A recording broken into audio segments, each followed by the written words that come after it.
When the US government shut down, hundreds of thousands of troops faced the unthinkable, serving their country without pay. Then, from the shadows, a single man wrote a check for $130 million. No press conference. No selfie. Just a transfer that kept the military's paychecks alive while Congress argued. For days, no one knew who he was. Some called him a patriot. Others, a threat to democracy itself. Tonight, we pull back the curtain on Timothy Mellon, heir to one of America's oldest fortunes. A billionaire who decided to fund the government when the government couldn't fund itself. Because sometimes, the richest man in the room isn't buying power. He's proving who already has it.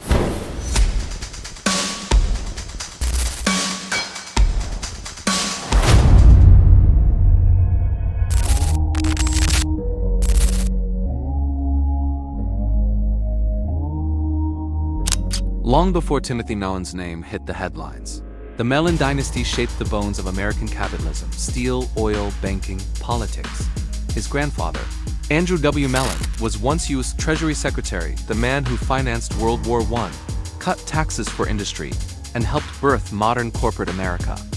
To the public, the Mellons were the blueprint of wealth and restraint. Pittsburgh bankers who believed money should whisper, not shout.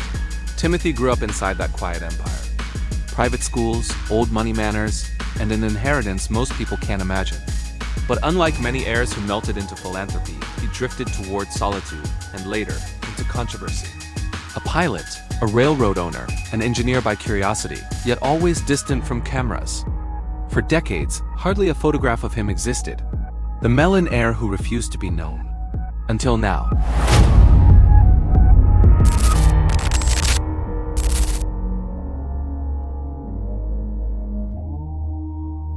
For half a century, Timothy Mellon lived almost like a rumor.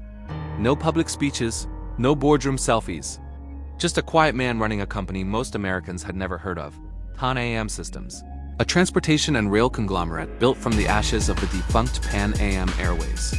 While Silicon Valley billionaires chased cameras, Mellon restored locomotives and old rail lines across New England.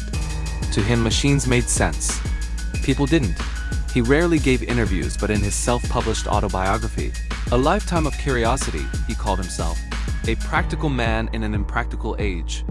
In those pages, he wrote what many called blunt, even abrasive, opinions about government spending and welfare.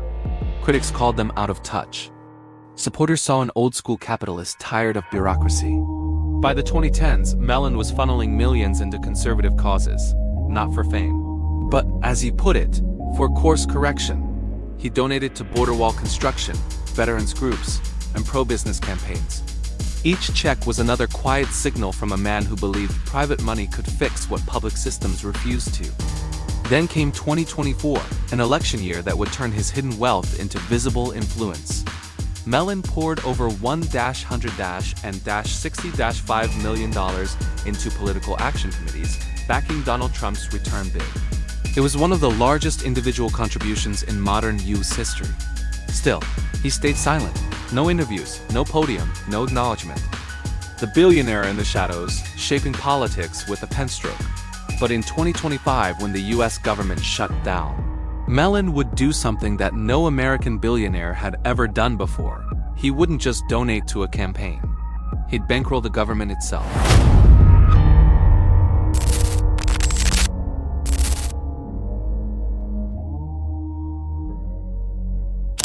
October 2025, the United States government runs out of funding. Congress stalls. Agencies lock their doors. Hundreds of thousands of soldiers, sailors, and airmen are told, your next paycheck may not arrive. For men and women deployed overseas, the message hit like a gut punch. They were still expected to serve, but serve unpaid. And then, a headline no one believed. An anonymous donor had wired $130 million to the Department of Defense. Enough to keep troop pay flowing through the crisis. The Pentagon confirmed it. The White House thanked a great American patriot. But no one said who it was. Social media exploded with theories. Was it a corporation buying influence? A foreign ally? A publicity stunt? For 3 days, Washington hunted for the answer. Then The Guardian broke the story. The donor wasn't a company. It was Timothy Mellon, the reclusive heir of the Mellon banking dynasty. The revelation stunned both sides of the aisle. Some lawmakers hailed him as a hero, a man of action in a sea of politics. Others warned that a line had been crossed, that when billionaires pay soldiers, democracy itself begins to wobble. Mellon gave no interviews, no statement, no justification. His representatives simply confirmed the payment was a personal act of support for America's service members, no more, no less.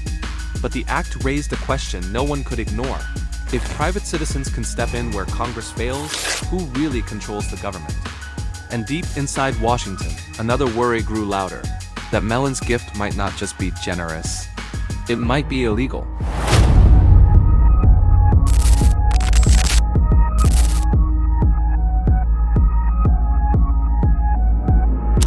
Within hours of Mellon's identity being confirmed, Washington turned from gratitude to panic.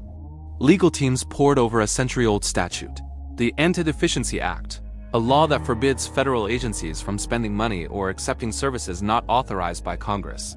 Because in America, no one, not even a billionaire, is supposed to fund the government. The Pentagon insisted the payment was handled through proper channels.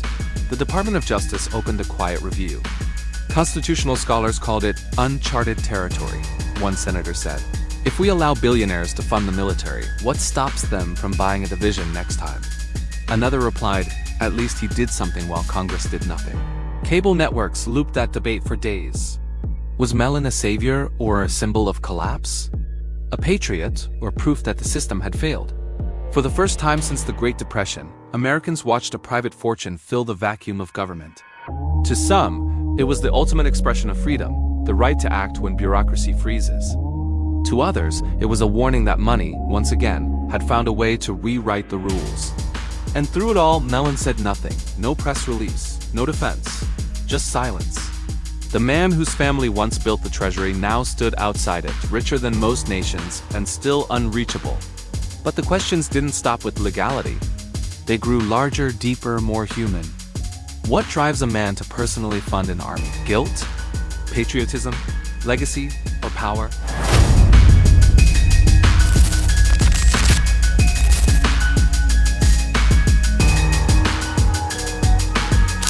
To understand Timothy Mellon's actions, you have to understand the world that made him.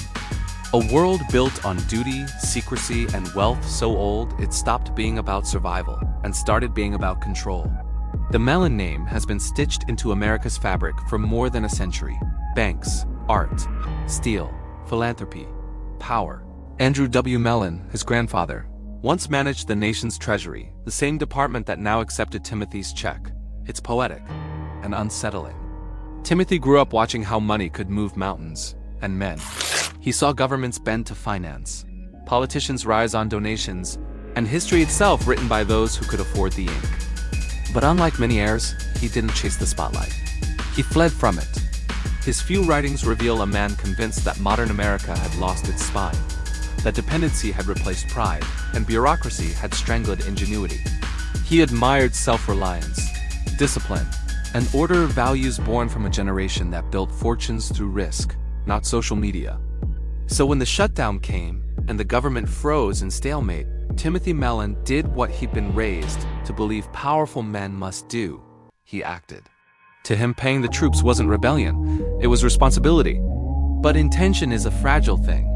A man may mean to help, yet still cross a line the world isn't ready for. Because when power meets vacuum, history always takes notice. And when money fills the space where democracy falters, no one can tell if it's mercy or the beginning of something else.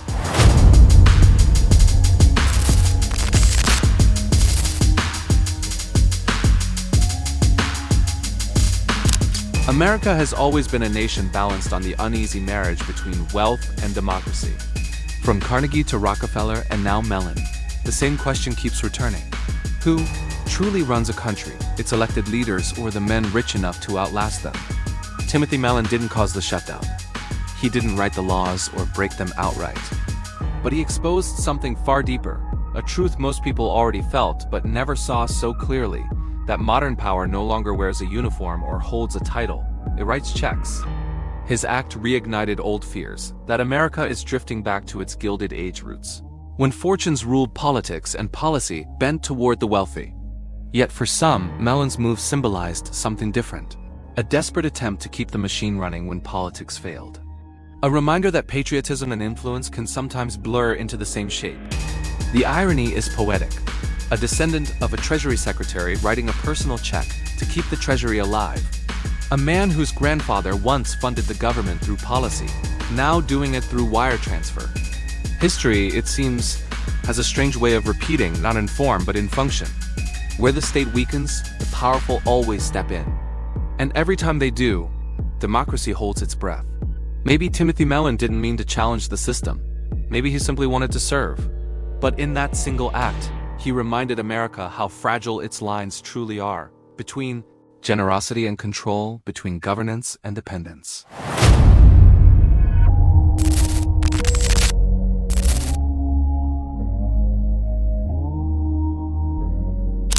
Today, the government is open again.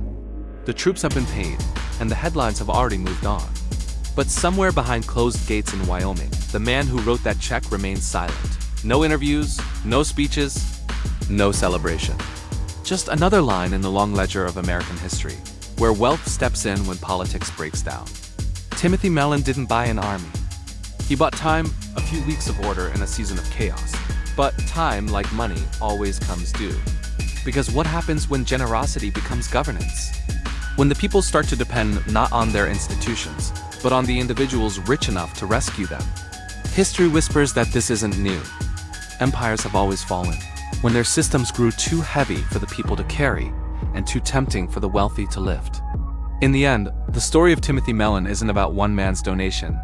It's about the moment a billionaire reminded the world that even the mightiest government on earth can still be outbid. Every system runs on trust. Every government runs on faith. And every time money fills the silence left by leadership, the world learns, again, how thin that faith really is. Timothy Mellon didn't just fund the troops. He funded a question, one that still hangs in the air tonight. Who pays the price? When the people who can pay for everything decide to pay for the government itself.